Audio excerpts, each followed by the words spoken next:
قسما بأمي سأقول الحقيقة، كل الحقيقة. رشيد بوجدرة، هل تؤمن بالله ربا؟ لا. هل تؤمن بالإسلام دينا؟ لا طبعا، نفس الشيء، نفس سؤاله. وهل تؤمن بمحمد صلى الله عليه وسلم؟ لا، محمد رسولا؟ بالنسبة لي يعني كراجل بالنسبة لي راجل ثوري. هل تؤمن به رسولا ثم فسر؟ لا.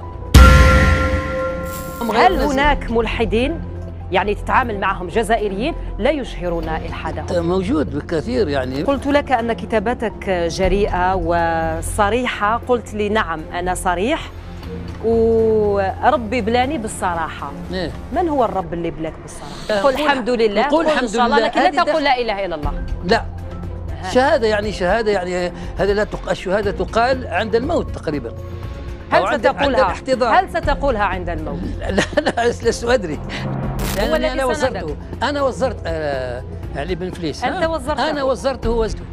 تعتبر نفسك أنت أفضل من الجميع؟ لا. صح؟ طار بدأ جاء بهذه الإشاعة. هو بين يدي ربه. هو بين يدي ربه. هذا ما تقولينه أنت. أنا أقول رحمه الله، وكلمة الناس أنا نحب نفهم حاجة فقط.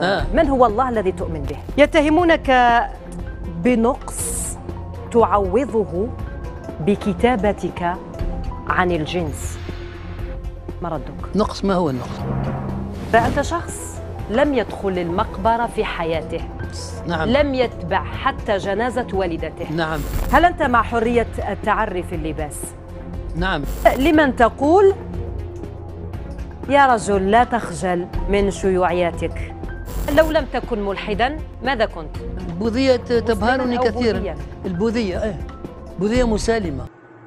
الاسم رشيد بوجدرة، السن 74 سنة، الحالة الاجتماعية متزوج وله ابنة، تلقى تعليمه الابتدائي في مدينة قسنطينة، تلقى تعليمه الثانوي في البلد الشقيق تونس، تلقى دراساته العليا في الجزائر،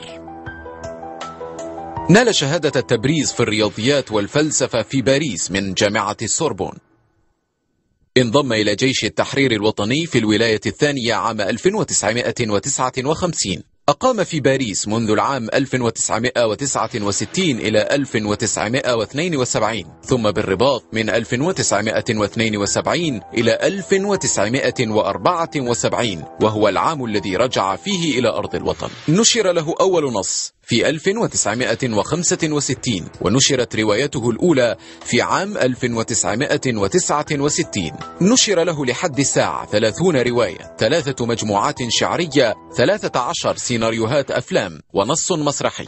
بدأ الكتابة باللغة العربية عام 1982، وقد ترجمت أعماله إلى 42 لغة. انضم إلى الحزب الشيوعي الجزائري العام 1962. انتخب أمينا عاما لاتحاد الكتاب الجزائريين لمدة 3 سنوات بدءا من 1987، متحصل على عدة جوائز من الجزائر، لبنان، فرنسا، بلجيكا، سويسرا، إيطاليا، إسبانيا، مالي، نيجيريا، الولايات المتحدة، روسيا وألمانيا. من مؤلفاته الروائية الحلزون العنيد، الإنكار، القروي، الرعن، الإرثة، ضربة جزاء، التطليق، التفكك، ليليات امرأة آرق، 1000 عام وعام من الحنين، الحياة في المكان، تيميمون. آخر إصدار له رواية بعنوان الربيع.